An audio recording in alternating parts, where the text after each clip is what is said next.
बिस्मिल्लाहिर्रहमानिर्रहीम। अस्सलाम वालेकुम।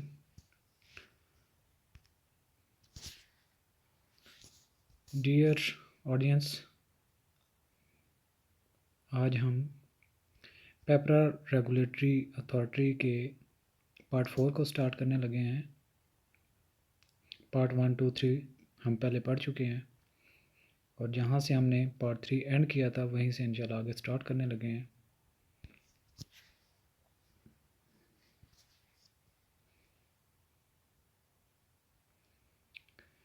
यहाँ तक तो जो प्रोसीजर हमने पढ़ लिया था कि एडवर्टाइजमेंट कैसे देनी है, जिसको हम इनविटेशन भी कहते हैं, और उस इनविटेशन के जवाब में जो बिडर है वो अपनी बिड कैसे जमा करवाएगा और उसका क्राइटेरिया कैसे होगा और कहाँ पे वो सबमिट करवाएगा, डॉक्यूमेंट्स वगैरह उनको अगर चाहिए तो प्रोक्योरिंग एजेंसी कैसे उनको प्रोवाइड करेगी और कितनी कीमत चार्ज करेगी।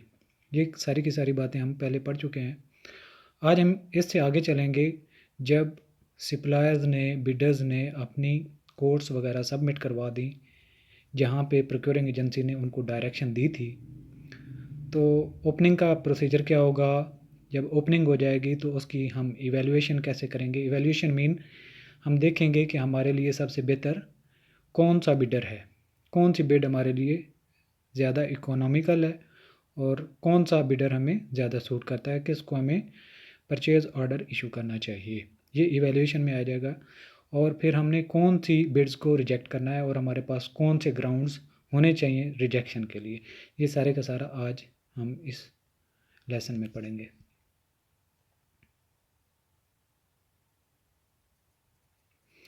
Section 28, Opening of bids.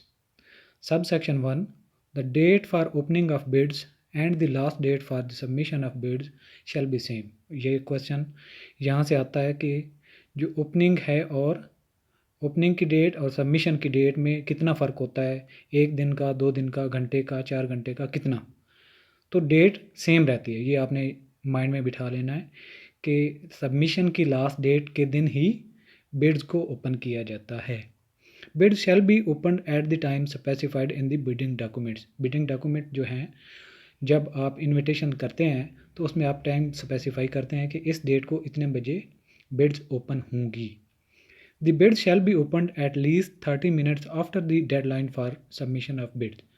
कह रहा है कि अगर लेट सपोज आपने डेट दी थी कि 31 जनवरी को लास्ट डेट होगी सबमिशन की और 12 बजे तक का टाइम होगा, 12 बजे तक जितनी आएंगी हम उनको कंसीडर करेंगे। तो जो आपका एंड टाइम है, मीन 30 जनवरी है, 31 जनवरी है, तो उसका 12 बजे का आपने टाइम दिया, तो 12 बजे के बाद आपने 30 मिनट का कम अज़ कम टाइम देना है, तब आपने ओपन करनी। The bids shall be open at least 30 minutes after the deadline for submission of bids. Simple सी बात है। इसमें जो आते हैं कि एक तो डेट सेम होनी चाहिए जो सबमिशन की लास्ट डेट है, और ओपनिंग की डेट वही होनी चाहिए जो सबमिशन की लास्ट डेट है, और जो ओपनिंग टाइम है वो कम अज़ कम डेडलाइन से 30 मिनट बाद में होना चाहिए।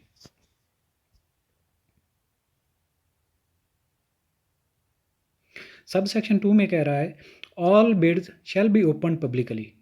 तो ये भी क्वेश्चन यहाँ से आते हैं कि बिड्स को कैसे खोलना चाहिए, ओपनली, सीक्रेटली, पब्लिकली या कैसे। तो आपने ये याद रखना है, all bids shall be open publicly in the presence of the bidders, यानी कि जो बिड देने वाले सप्लायर हैं उनकी मौजूदगी में होना चाहिए, और हर रिप्रेजेंटेटिव और their representatives who may choose to present. Bidder खुद भी आ सकता है या उसका रेप आएगा। तो ये हो सकता है कि बिडर का अपना, यहाँ पे से क्वेश्चन बनता है कि बिडर का खुद आना ज़रूरी है या कि वो अपना रेप डिटेल कर सकता है। तो डिटेल कर सकता है अपना रिप्रेजेंटेटिव, अपना नुमाइंदा कोई भी। At the time and place announced prior to the bidding. Bidding करने से पहले जो उन्होंने टाइम और जगह दी होती है वहीं पे बिडर ने या उसके रेप ने पहुंचना होता है। The procuring agency shall read aloud the unit price as well as the bid amount and shall record the minutes of the bid opening. यानी कि मिनट्स ये होती है कि जो डिटेल हो कि उस वक्त कौन कौन मौजूद था, कितने बजे ओपन हुआ, किसकी प्रेजेंस में ये जो बॉक्स था ओपन किया गया, और किसने उसकी रीडिंग आउट की, और उसको चेयर कौन कर रहा था। ये सारी की सारी जो डिटेल आप लिखेंगे इसको मिनट्स कहते हैं। तो उसमें वो कह रहा है कि जो प्रोक्योरिंग एजेंसी का रेप होगा वो ऊंची आवाज़ में बोलेगा जो कोर्ट ओपन करे कि जो बिड ओपन करे कि इसकी यूनिट प्राइस कितनी थी, टोटल अमाउंट कितनी बनती है। ऑल बिडर्स इन अटेंडेंस शैल साइन एन अटेंडेंस शीट, और उसके बाद एक अटेंडेंस शीट भी होगी, जो मिनट शीट में आपने मेंशन करने हैं उनके आपने अटेंडेंस भी लेनी है। All bids submitted after the time prescribed shall be rejected and return without being open. यहाँ से एक क्वेश्चन बनता है,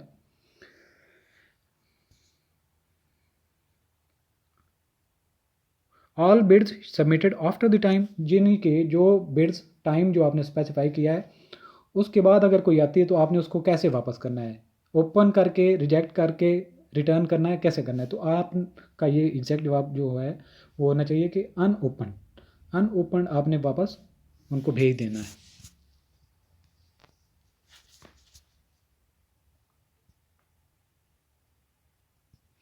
इवैल्यूएशन क्राइटेरिया, इवैल्यूएशन जैसे मैंने आपको पहले जिक्र किया कि हम उसको इवैल्यूएट करेंगे। इवैल्यूएट मीन कि कंपेयर करना।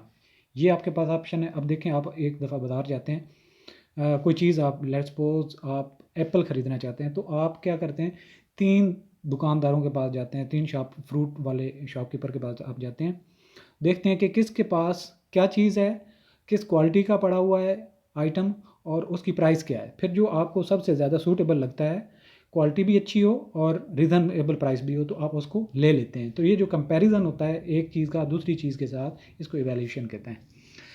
Procuring agencies shall formulate an appropriate valuation criteria. जैसे आपको बताया था कि जब इनविटेशन टू बिड्स हो रही होती है तो उसमें भी लिखा जाता है कि क्राइटेरिया क्या होगा इवैल्यूएशन का।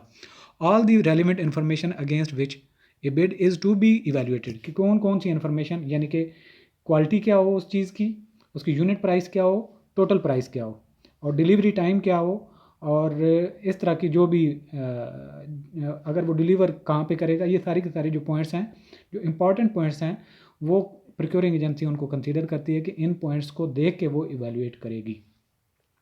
सच evaluation criteria shall form an integral part of the bidding documents, यानी कि जो बिडिंग डॉक्यूमेंट्स होते हैं जो सप्लायर दे रहा होता है, उसमें जो प्रोक्योरिंग एजेंसी उनको देती है उसमें ये चीज़ लिखी होनी चाहिए कि हम ये क्राइटेरिया रखेंगे और ये उसका लाजमी हिस्सा होना चाहिए। Failure to provide for an unambiguous evaluation criteria in the bidding documents shall amount to mis procurement, यानी कि अगर आपने कोई एम्बिगुअस किस्म की एवेल्यूशन क्राइटेरिया रख लेते हैं कि ये हम चीज़ देखेंगे कि सप्लायर कब आता है या उसका रैप होता है या नहीं होता, हम उसको ऑर्डर देंगे, परचेज ऑर्डर उसको देंगे जिसका रैप होगा, या जो बिडर खुद होगा हम उसको, इस तरह का आप इवैल्यूएशन क्राइटेरिया रखेंगे तो उसको क्या कहते हैं, मिस प्रोक्योरमेंट, यानी कि जो आपने प्रोक्योरमेंट प्रोसेस किया है वो ठीक नहीं था।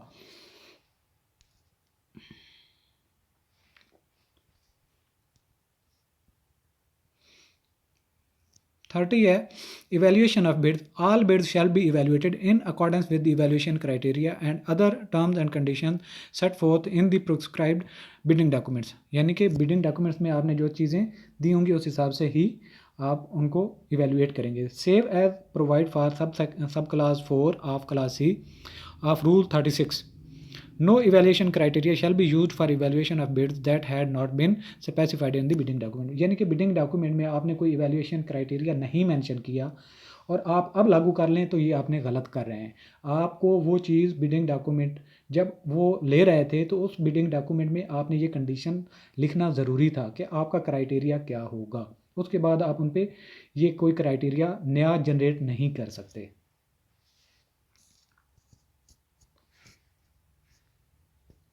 Subsection 2 है, for the purpose of comparison of bids quoted in different currencies, the price shall be converted into a single currency specified in the bidding document। कह रहा है कि अगर आपके पास बिड्स मुख्तलिफ कंट्रीज से आई हैं और किसी में यूरो दिया गया है, किसी में डॉलर दिया गया है, किसी में रुपीज़ है, किसी में युआन है, तो आपने सब के सब को बिडिंग डॉक्यूमेंट में जब आप कह रहे थे तो आपने वहाँ पे मेंशन करना है कि आप उनको रुपी की वैल्यू में कंसीडर करेंगे, डॉलर की वैल्यू में करेंगे। तो एक करेंसी आपने पहले उसको स्पेसिफाई करना है कि किसके अगेंस्ट आप उनको इवेल्युएट करेंगे। The rate of exchange shall be the selling rate. अब यहाँ पे ये बड़ा क्वेश्चन इंपॉर्टेंट भी है, बनता भी है, रिपीट भी होता है। The rate of exchange shall be the selling rate, यानी कि जब आप स्टॉक दूसरा देख रहे होते हैं, इंटरनेट पे देखें या जहाँ पे देखें आपकी करेंसी का सेलिंग एंड बाइंग रेट होता है। तो जो आप करंट लेट्स सपोज यूरो में भी आपके पास बिड्स आई और डॉलर्स में भी आई, रुपीज़ में भी आई और युआन में भी आई, आपने उनको जब रुपीज़ में लेट्स सपोज कन्वर्ट करना है तो उस दिन का जो रुपी का सेलिंग रेट होगा या डॉलर का सेलिंग, अगर डॉलर में कर रहे हैं तो डॉलर का सेलिंग रेट जो होगा उसके हिसाब से सब जो करेंसीज होंगी जो जो कोड पे मेंशन होगी आप उनको कन्वर्ट करेंगे। सेलिंग प्राइस मल्टीप्लाई बाय जो उसने पे प्राइस कोट की हो उससे मल्टीप्लाई करेंगे तो आपके पास वो जो अमाउंट आती है, डॉलर में आती है, रुपये में आती है, जो भी आप पहले से बताते हैं बिडर्स को, तो वो आपने कंसीडर करनी है। Prevailing on the date of opening of bids, यानी कि जिस दिन आपने बिड्स ओपन करनी है उस दिन का सेलिंग रेट होगा उस करेंसी का जिसमें आप कन्वर्ट कर रहे हैं। Specified in the bidding documents as notified by the State Bank of Pakistan on that date. उस दिन में जब स्टेट बैंक नोटिफाई करता है कि आज डॉलर का क्या रेट होगा, आप डॉलर में करना चाहते हैं तो डॉलर का सेलिंग रेट वो कंसीडर करेंगे उस दिन ही जिस दिन आप बिड्स ओपन करेंगे।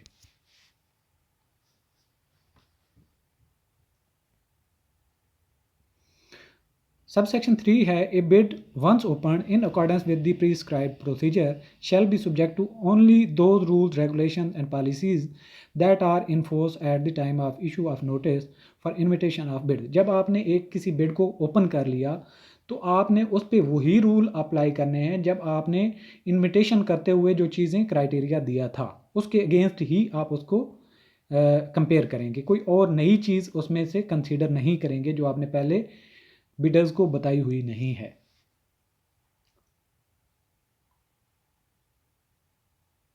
सेक्शन 31 है clarification of bids. No bidder shall be allowed to alter or modify his bid after the bids have been open, यानी कि ये भी क्वेश्चन बनता है यहाँ से कि बिड्स ओपन करने के बाद मॉडिफाई की जा सकती हैं या नहीं। कोई भी किसी बिडर के पास राइट नहीं है, कोई भी अलाउड नहीं होता कि वो उसमें कोई चेंज करे। How ever the procuring agency may seek and accept clarification to the bid that do not change the substance of the bid।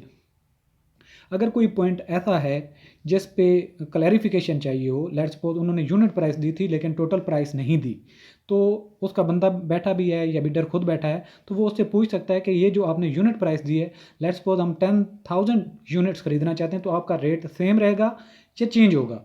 तो अगर वो जो उस पर क्लैरिफिकेशन देता है तो वो एक्सेप्टेबल है, लेकिन वो सब्सटेंस ऑफ द बिड नहीं चेंज होना चाहिए, यानी कि उससे आप क्लैरिफाई तो कर सकते हैं।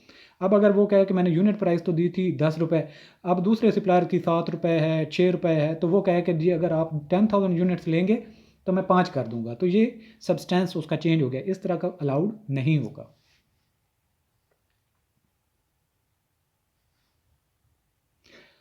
सबसेक्शन 2 है any request for clarification in the bid made by the procuring agency shall invariably be in writing। The response to such request shall also be in writing। यानी कि अगर प्रोक्योरिंग एजेंसी को कोई चीज़ बिड में clear नहीं है तो वो राइटिंग में लिखेगा बिडर को कि आप इस पर क्लैरिफिकेशन दें, हमारा पॉइंट ये है, आप इस पर क्लैरिफिकेशन दें, और जो बिडर है वो भी उसके जवाब राइटिंग में देगा। विदाउट राइटिंग कोई भी चीज़ एक्सेप्टेबल नहीं होगी, और वो डॉक्यूमेंट जिस पे राइटिंग में होगा वो उस प्रोसीडिंग का हिस्सा बनेगा। सेक्शन 32 है डिस्क्रिमिनेटरी एंड डिफ़िकल्ट कंडीशंस, कि अगर आपने कोई चीज़ इनवाइट की है और उसमें कुछ कंडीशन ऐसी लिख दी हैं जो एक्सेप्टेबल नहीं है, जो जिनको पूरा करना बहुत मुश्किल है और सिर्फ कोई एक आधा सप्लायर कर सकता है, तो इसके बारे में रूल क्या कहता है? Save as otherwise provided no procuring agency shall introduce any condition, यानी कि प्रोक्योरिंग एजेंसी ऐसी कोई कंडीशन लागू नहीं करेगी विच डिस्क्रिमिनेट्स बिटवीन बिडर्स और that is consider to be met with difficulty. कोई भी ऐसी कंडीशन नहीं लिखेगी जो जनरली एक्सेप्टेबल नहीं है या किसी के बस में नहीं है कि वो उसको पूरा कर सके, या फेवर देने के लिए आप कोई ऐसी कंडीशन लिख देते हैं कि जो सिर्फ एक बंदे के फेवर में जा रहा हो, तो ऐसे आपने कोई भी क्राइटेरिया नहीं रखना। इन असर्टनिंग दी that is discriminatory or difficult nature of any condition, reference shall be made to the ordinary practices of that trade, manufacturing, construction, business or service to which that particular procurement is related। यानी कि वो कोई ऐसी condition लगा दे जो सिर्फ और सिर्फ एक ही जो मैन्युफैक्चरर है वो मीट कर सकता हो, तो ये क्या है? डिस्क्रिमिनेशन हो जाता है, यानी कि इक्वल राइट्स आपको नहीं मिल रहा, किसी की फेवर में जा रहा है और किसी की डिसफेवर में जा रहा है। तो इस तरह का कोई भी आपने क्राइटेरिया या कंडीशन नहीं लगानी।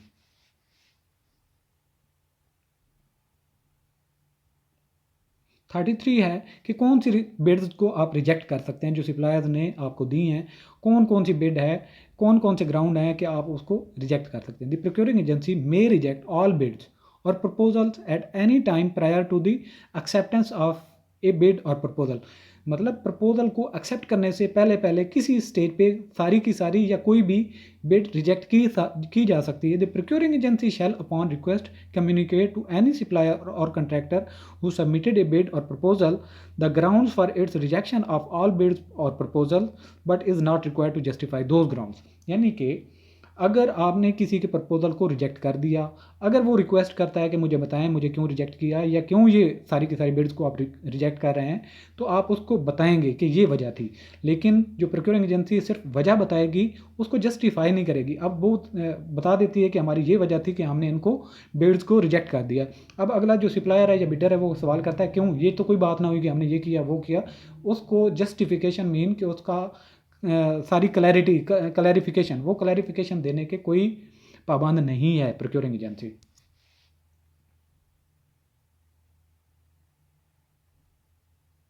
थर्टी थ्री है रिजेक्शन ऑफ बिड्स, उसी के कंटिन्यूशन है, सब सेक्शन 2 में आ जाता है। The procuring agency shall incur no liability solely by virtue of its invoking sub rule 1 toward supplier और contractor who have submitted bids और प्रपोजल।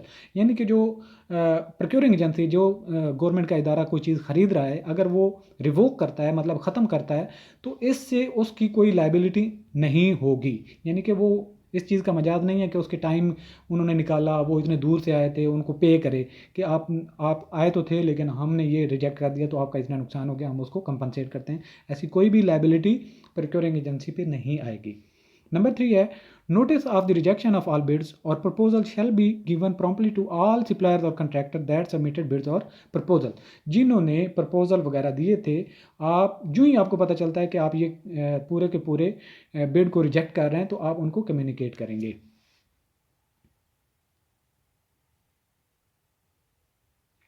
34 है रीबिडिंग, यानी कि अगर आपने बिड्स को रिजेक्ट कर दिया तो आप रीबिड उनको कैसे करेंगे। If the procuring agency has rejected all bids under rule 33 it may call for rebidding. अगर कोई ऐसी कंडीशन हो गई थी कि रिजेक्ट करना लाजिम पड़ गया था, तो अब वही जो पहले इन्होंने रिजेक्ट किया, अब दोबारा से इनवाइट कर सकता है कि दोबारा से अपनी अपनी बिड्स जमा करवाएं। सब सेक्शन 2 में कहता है the procuring agency before invitation for rebidding shall assess the reasons for rejection and may revise specification evaluation criteria or any other condition for bidders as it may deem necessary. यानी कि अगर पहले जो जिस वजह से पहली जो बिड्स थी उनको रिजेक्ट किया था, रिजेक्ट इस वजह से हो सकता है कि उन्होंने कोई ऐसी कंडीशन लगानी थी नहीं लगा सके, कोई ऐसी चीज़ बतानी थी नहीं बता सके। अब इनको दोबारा जब रीबिडिंग करेंगे तो वो सारी की सारी स्पेसिफिकेशन इवैल्यूएशन क्राइटेरिया, अगर पहले कोई मिस चीज़ हो गई थी उसको मेंशन करें।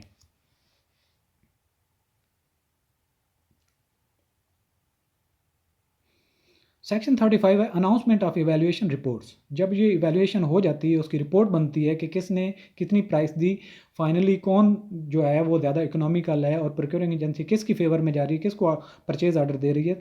तो वो रिपोर्ट के बारे में क्या है, procuring agency shall announce the result of bid evaluation in the form of a report giving justification for acceptance or rejection of bids at least 10 days prior to the award of procurement contract. यानी कि procurement contract देने से पहले कम अज़ कम 10 दिन पहले, यानी कि अभी तक आपने कॉन्ट्रैक्ट साइन नहीं किया लेकिन उससे पहले 10 दिन का आपने गैप जो देना है, तो आपने वो रिपोर्ट अनाउंस करनी है। उसके बाद 10 दिन का टाइम देना है। 10 दिन जब गुजर जाएं तो आपने जो सबसे लोएस्ट होगा, जो एक्सेप्टेबल बिडर है, उससे आपने कॉन्ट्रैक्ट करना है।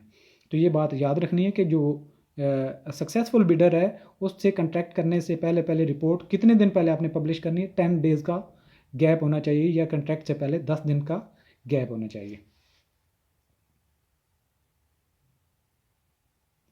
देखें जी, थैंक्स फॉर वाचिंग।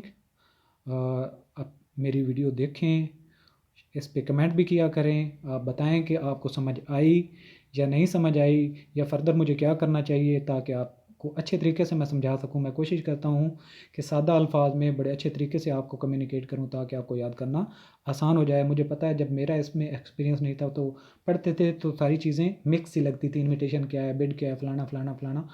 तो अब मैं कोशिश कर रहा हूँ ताकि कोई आप लोगों के लिए आसानी पैदा कर सकूँ।